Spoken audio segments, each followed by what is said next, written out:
Okay, everybody, thank you for joining us again. Welcome back for week 4 of Doc Talk. Big fun. Today we have with us Dr. Jason Lester coming to us from Aurora, Colorado. We have Dr. Crystal DeBerry coming to us from Memphis, Tennessee. And we have Major Dr. Michell Greenidge coming to us from Tampa, Florida. Today, conspicuous by her absence, is Dr. Regina Parnell of St. Louis, Missouri. She had a family issue. She'll be with us in a couple weeks. God bless her, God keep her is our prayer. Now, today's topic is going to be kind of fun. We're going to be talking about imposter syndrome. It's a particularly interesting thing as it affects a lot of people. Some studies have shown upwards of 60 to 70% of adults at some point in their professional career or in their life suffer from imposter syndrome. So let's talk a little bit about what it is, and we'll go in that direction. So anybody want to get us started?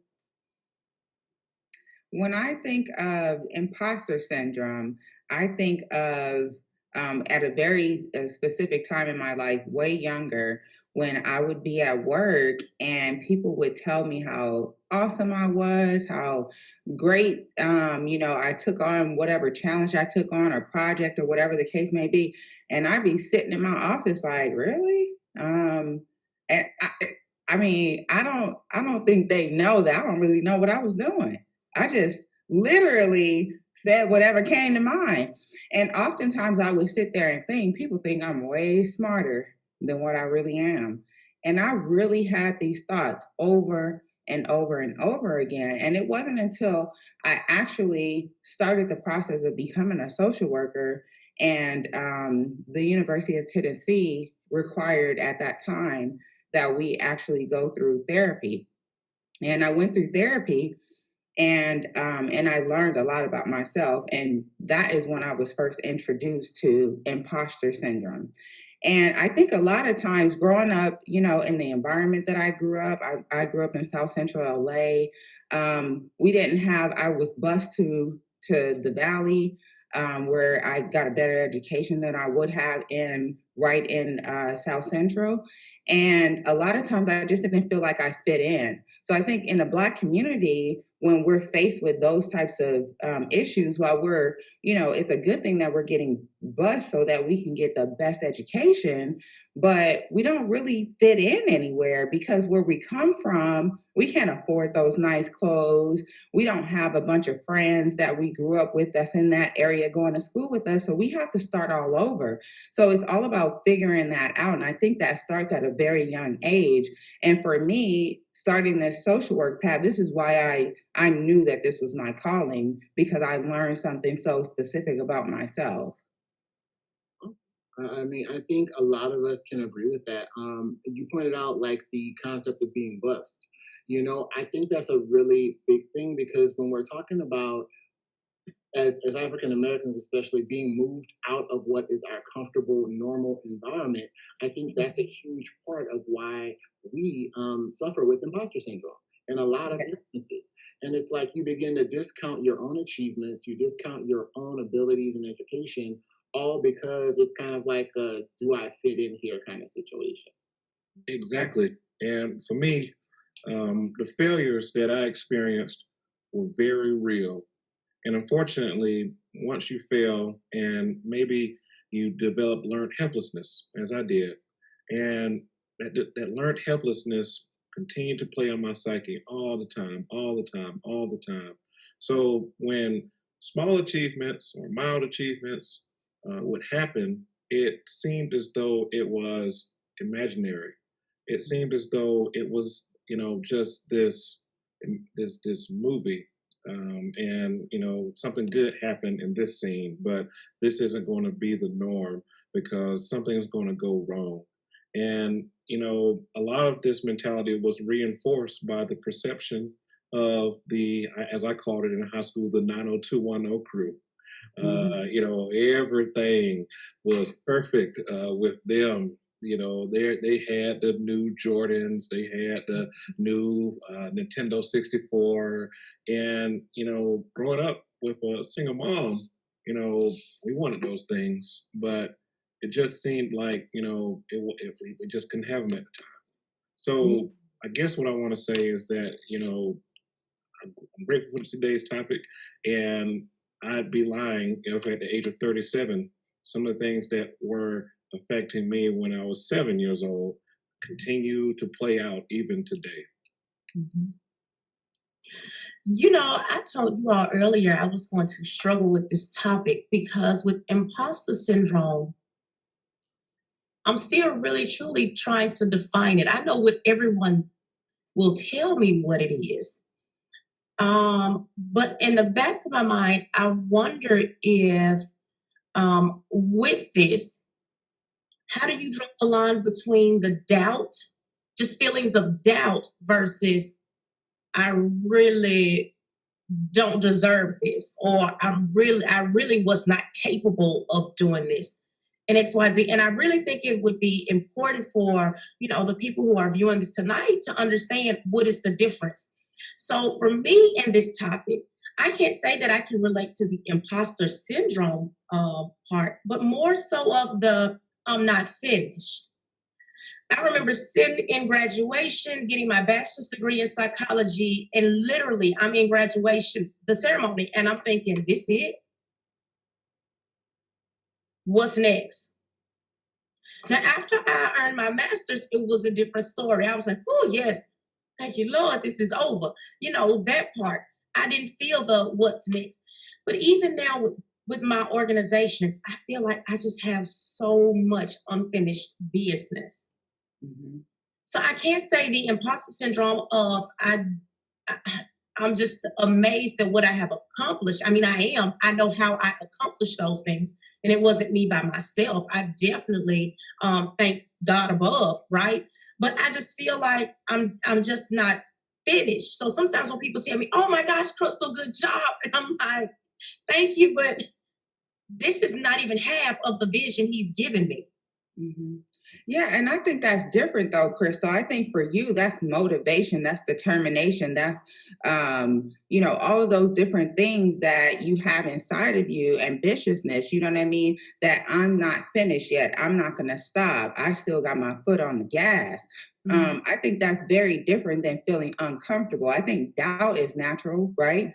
When we're entering new scenarios or new situations, we are going to have some doubts because we're human beings, right? The imposter syndrome is when you're trying to convince yourself that what others see in you, you see for yourself. You see what I'm saying? For you, you already see it. You can already envision it.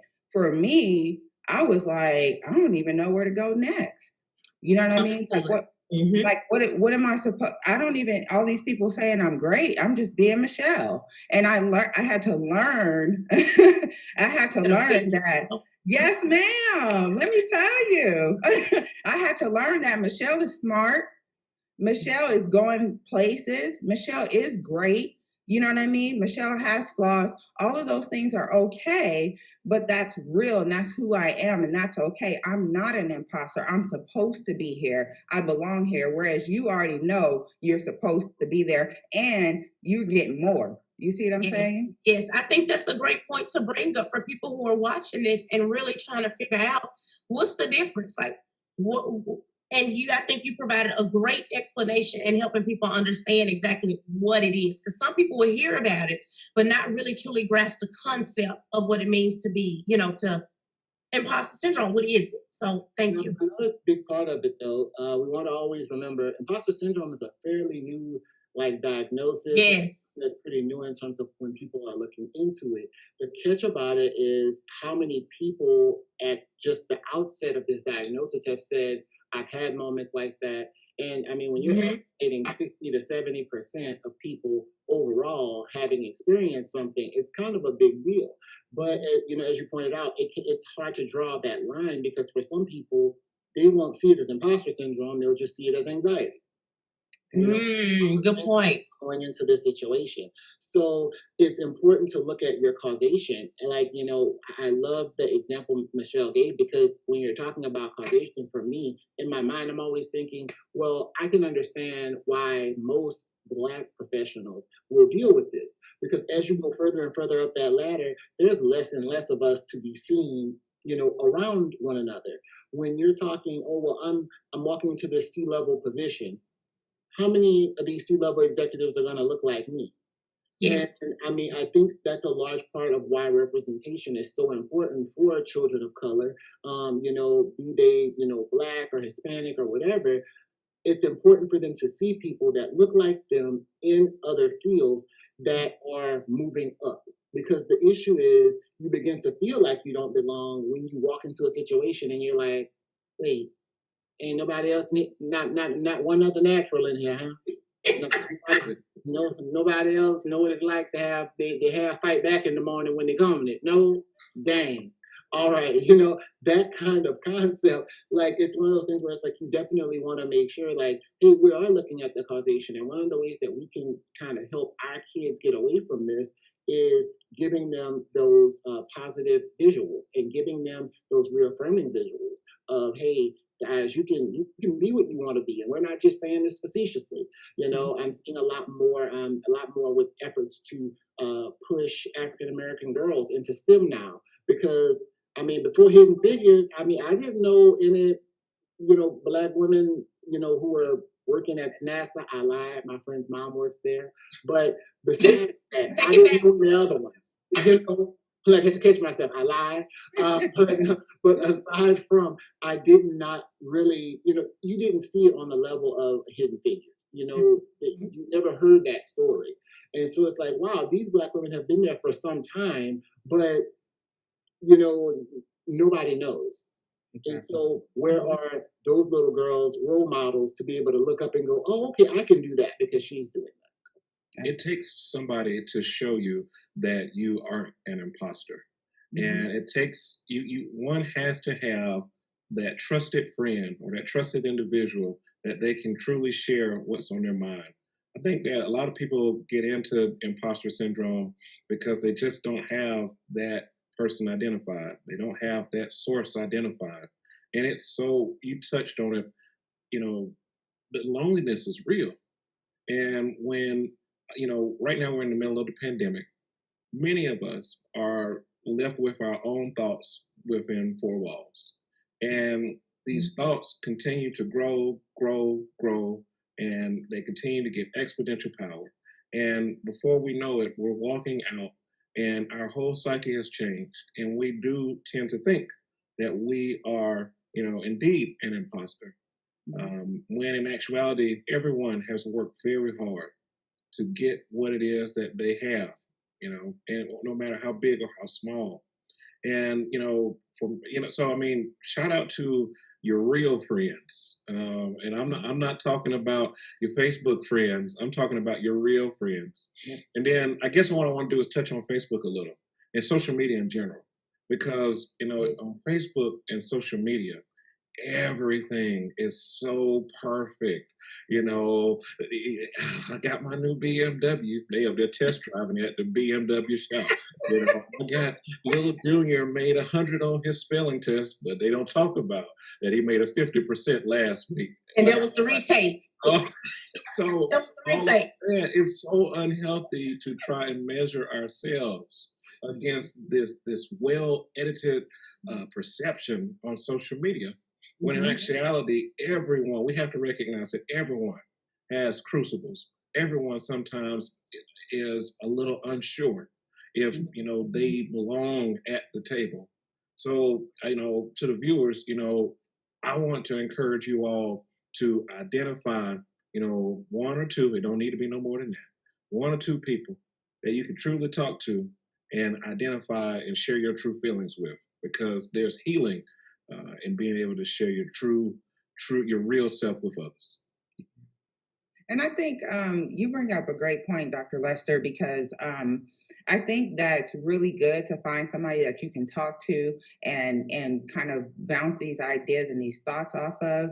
I think oftentimes because it's not a lot of us at the table and we're still trying to fight to get there, I think it makes it very difficult, right? Oftentimes we don't want to look outside of our own organizations and get a mentor from those areas, but you can have a mentor anywhere. It doesn't matter where it is. It could be a teacher from way back. It can be an aunt, an uncle. It can be whomever. Get you a support system that you can be real and true and honest with, so that you feel like you can learn how to feel like you're supposed to be at the table, and then find ways to do that, to get that seat at the table. My friend said it best. She said, oh, they thought they weren't going to give me a seat at the table, and I made my own. And I said, yes, ma'am. Not even just that, bring your own seat to the table, right? Bring your own dish to the potluck, right? If we can be in a big classroom, because I know that's one of the exercises that I do for my human behavior course. When we get to the over the hill age, right? We do this big potluck of celebration. And it's very diverse. But at the end of the day, we need all of those different dishes to come to the table. So, for example, when I go to a potluck, I'm not bringing banana pudding. My dish is lasagna. I'm going to stick with lasagna. So that's my place at the table. And I think, again, Dr. Greenidge, when you're saying, find you a person that can support you, find you a person that can help you to say, hey, sis, you know what? You lasagna, your banana pudding, and to be okay with that, right? And I know I'm making it about food, but I mean, it could be a lot of different things. When you're talking about just the imposter syndrome of what am I doing? Is it enough? Is it really who I am? And is this really me? And people really believe these things about me, and I don't. Like you're saying, that support system, that representation of seeing just, you know what? Okay, this is me. This part right here is me. And being able to own that and accept that. I think another big element is, just to kind of go back to when we were talking about like social media, I think another big thing to look at is your assumption versus your reality. Because, with imposter syndrome, everything is based in your assumption. I don't know what these people think of me. I don't know what, this person necessarily is expecting of me, but I know what I think that they're expecting of me and what I think that they think of me. So because I'm focusing on my assumptions, I am completely losing the reality of it. Much like we talked about with social media. I'm assuming that you bought this burnt Benz because you're in the picture with it, but the reality is you were just test driving. It's like that concept of understanding what you're assuming versus what is real. And I think for a lot of us, I don't know, like if y'all been raised this way, but I've always heard the expression, being Black means you work twice as hard for half a chance. So we work to be perfect and to outshine everybody and really take that next step on everything we do. But that level of perfectionism will also lead you to imposter syndrome, because you're walking in going, well, I didn't really do my best. I could have done this differently. I could have done that differently. And, you turn around and now you've downed your work when everyone else has sat there and gone, this is the best thing we've ever seen in our lives. This is great. I remember instances where I've walked into jobs and been like, all I did was my job. Like, and in my mind, I'm like, I did bare minimums. And they're like, oh my gosh, this is so great. Thank you for doing this. And I'm like, that's not in the job description. We're not supposed to be doing, everybody not doing that? Oh, okay, all right, let me know what's going on here. But, it's just that idea of making sure that we're being realistic with ourselves. Don't give yourself a level of perfectionism that nobody can reach and then down yourself because you didn't get there. Yeah, I love the idea about in my mind, because the more and more I think about the imposter syndrome, when we look at the mirror, we know ourselves and we know what's really on our mind and we know what really has happened. Whereas when we look at others, we're seeing, this put together image of portrayal. And, I guess what we have to do is go back to what we know about ourselves and then portray that in our honest dialogue with others. and then be that support to somebody else. And I guess everybody's going through it. And you're so right about the whole work twice as hard to get half as far. And I guess I would be lying to you if it didn't sometimes feel that way, because we have Major Dr. Greenidge here, and this woman is a phenomenal woman in the Air Force, correct? And basically, to see Major Doctor, these are two big things. Yes. And I don't want her to have imposter syndrome, because she's motivated me. I'm not in the military, but she's this is a living legend among us. Yeah, we can only imagine. Doctor and a Black woman. So, if she happens to, and I'm just using that as an example, I know she doesn't have imposter syndrome, but if she happened to have it, she has to feel comfortable being able to share with someone the real deal Holyfield, and talking to that person to get them to basically help her. So I think it's very dangerous, especially being a Black person, to not have that outlet. Mm-hmm. So, and one thing now, when we're talking about understanding your worth and understanding the fact that you deserve these seats and spaces at the table, one thing I will say though is let's distinguish earned distinction versus what is it called, necessarily unmerited hubris. Because some people have this thing about themselves where like they think they hung the moon, and it's like, God bless your heart, but come down just a little bit, take it like one step down. Like you're doing good, don't get me wrong, but let's come down just one quick step. And I think distinguishing, understanding a sense of humility versus fear. I know a lot of us, especially for us who are raised in the South, you're always taught to kind of diminish, you kind of diminish yourself a little bit. So when people come and give you these compliments and tell you how great you are, you're like, oh no, it was nothing, that kind of thing. And you kind of downplay it, but there's a difference between humility and fear. And I can be humble about what I'm able to do without coming across as fearful of being given a task or an assignment.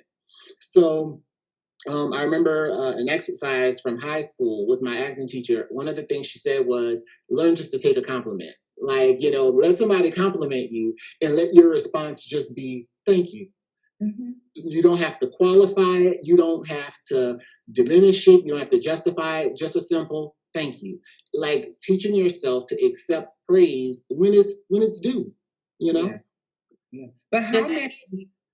Go ahead, Dr. Greenidge. Go ahead. Okay. Dr. Jamaal, how many of us in our community grew up getting those types of compliments?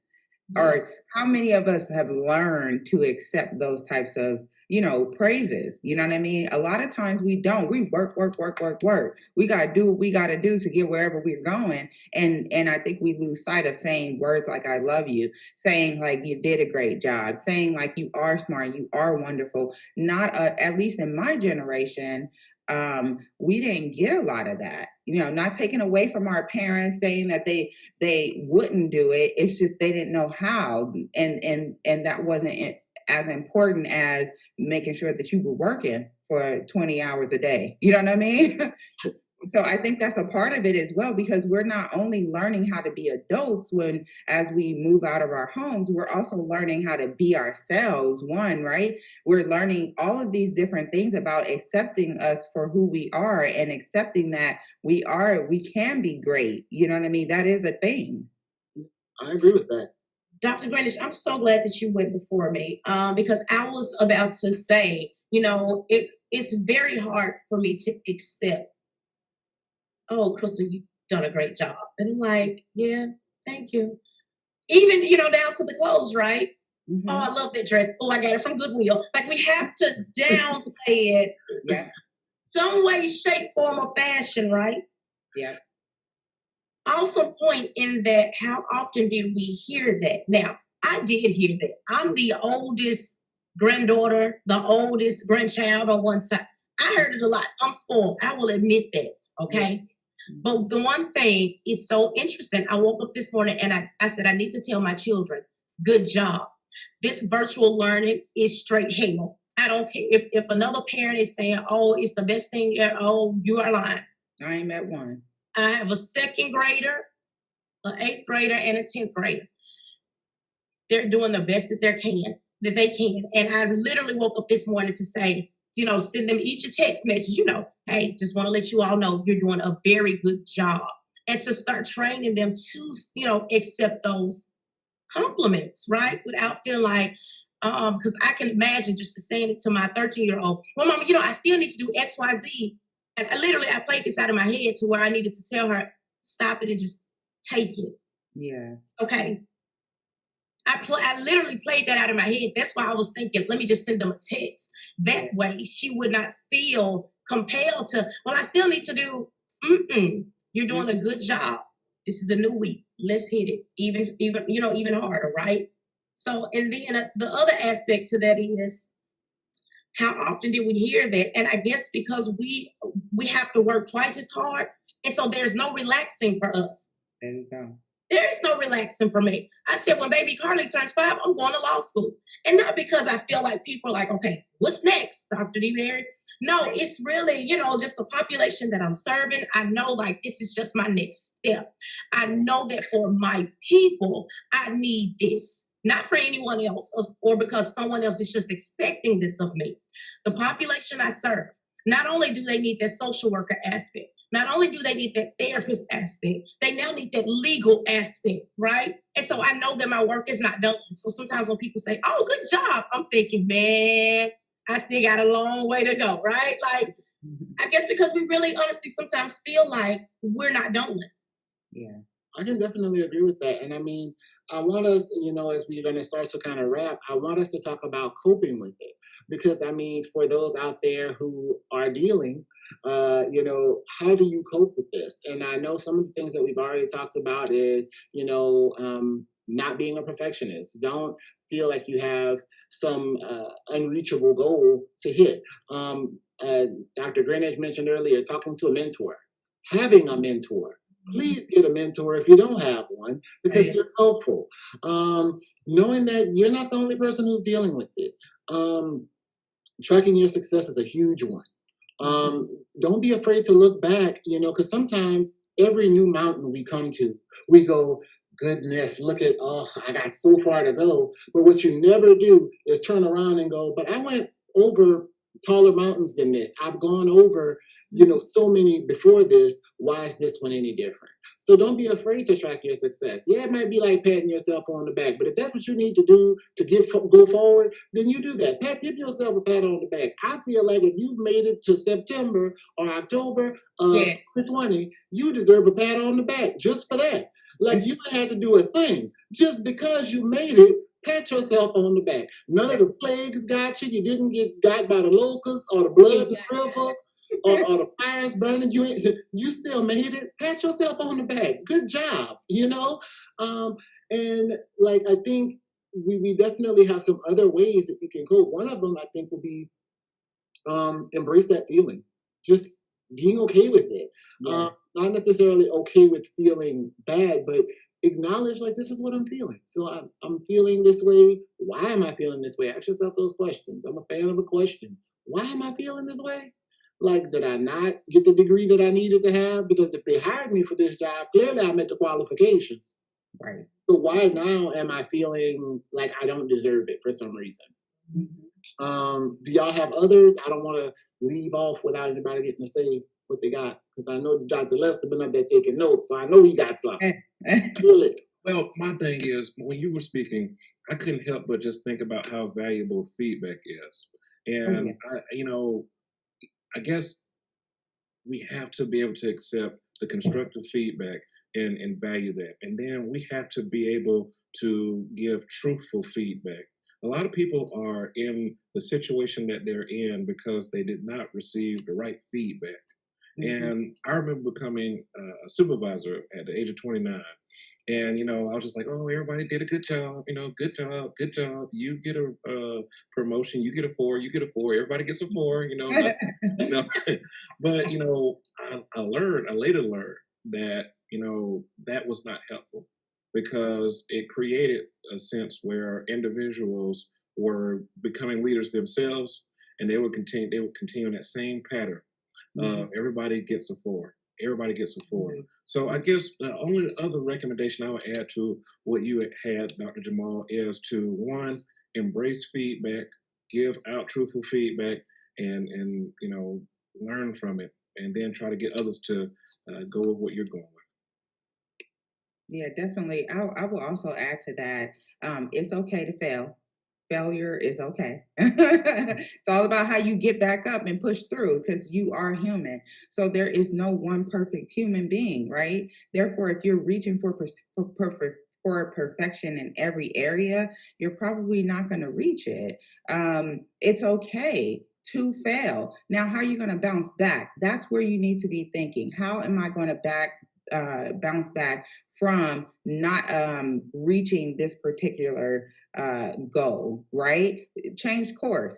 That's okay. We do it all the time. And if you want to tie in the social media and the perfection that we see on social media, every single one of those people that you're looking at that has some perfect story will probably tell you how they got to that perfect story was many failures along the way, right? So what's your story? Be okay with your story. That's what I would add to what you said, Dr. Jamaal. All right, all eyes on me. I don't have much to add. I feel like you all have summed it up. Regarding failure, to me, I think failure is a matter of perception and how you perceive it. So it just perceived failures. Just taking what you learn from those and know that it's just redirection, not rejection, not I'm faking it, but just learning from those mistakes or the outcomes that were not desirable. Awesome. And I'm thinking about this as you were talking. I thought of when you said perceived failures. In our first episodes, we were in speaker view, and several of you told us, get out of speaker view, make sure we can see everybody. And so, look at us bouncing back out of speaker view. In gallery view. Right? I'm trying to tell y'all, we're gonna be okay. We're gonna make it. And I think the last thing I would say is parents, and this is a note to parents. I want parents to understand that with your kids, it's okay to encourage them, but tell them the truth. If your child can't sing, stop lying and telling your kid, oh, baby, you sound just like Beyonce. No, they don't. And say, baby, you know what? Singing might not be your calling. Maybe you can't sing worth a lick, but boy, you can draw or you can dance or whatever. Find what their strength is. Like, don't lie to the kids, though. I'm not a fan of participation ribbons. I'm not a fan of that. Because in real life, I don't get a check if I go to work and don't work. Exactly. So, encourage your kids to do their best, but also encourage them to find out what they're gifted in, because everybody has a gift, and everybody's gift isn't the same. And so it's okay that your child isn't good at football or basketball or whatever. Find out what they are good at. Because that's where your child's going to grow and thrive and feel like they belong and be able to walk into it and go, you know what? I'm good at this, and I've earned my right to be here. Versus you can tell them they can sing their whole life, and now when they get to the state choir sing off or whatever, and they get told they got to stay on the bus and they can't sing because they're throwing off the whole alto section, and it's your fault because you lied. You told them to lie. Thank y'all so much for being with us this week. We're going to wrap up there. Thank y'all for being with us this week. Don't miss next week. We're going to be talking about preschool to prison pipeline. Definitely a huge issue, especially for African-American boys and girls. So we're going to talk about that next week, week 5. Stay with us. See y'all next week. See y'all.